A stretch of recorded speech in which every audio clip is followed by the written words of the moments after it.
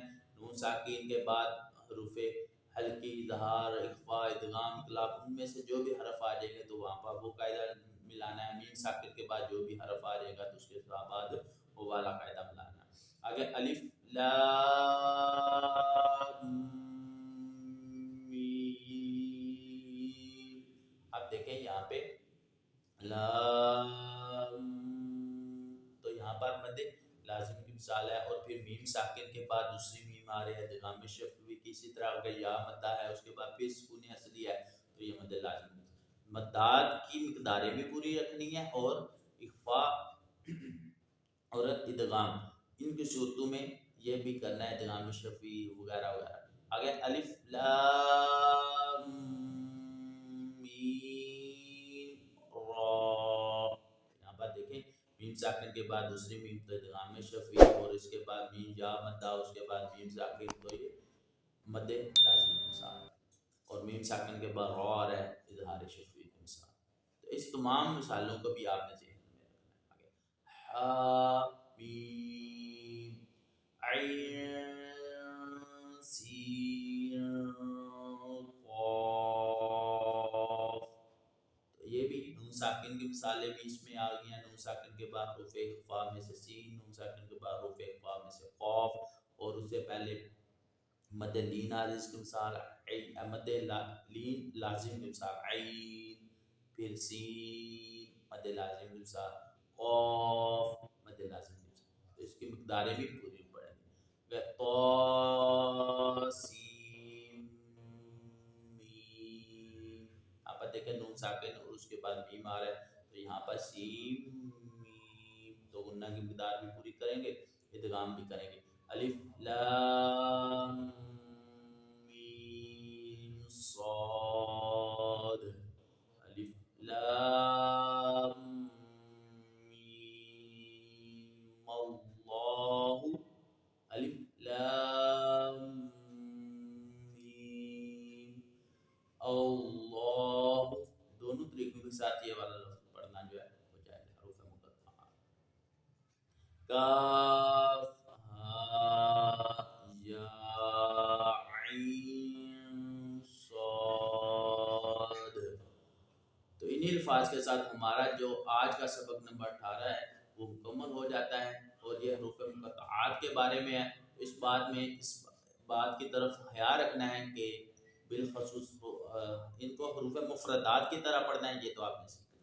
پھر اس کے ساتھ ساتھ مد اور اس کے علاوہ ادغام اور اخفاء، اس کا بھی بالکل خصوصی خیال رکھنا ہے۔ اس کے برابر ہی ان کے مطابق ہی اگر پڑھیں گے تو آپ کے حروف مقطعات درست ہوں گے۔ ہمیں اپنی دعاؤں کے ساتھ اجازت دیجیے، والسلام۔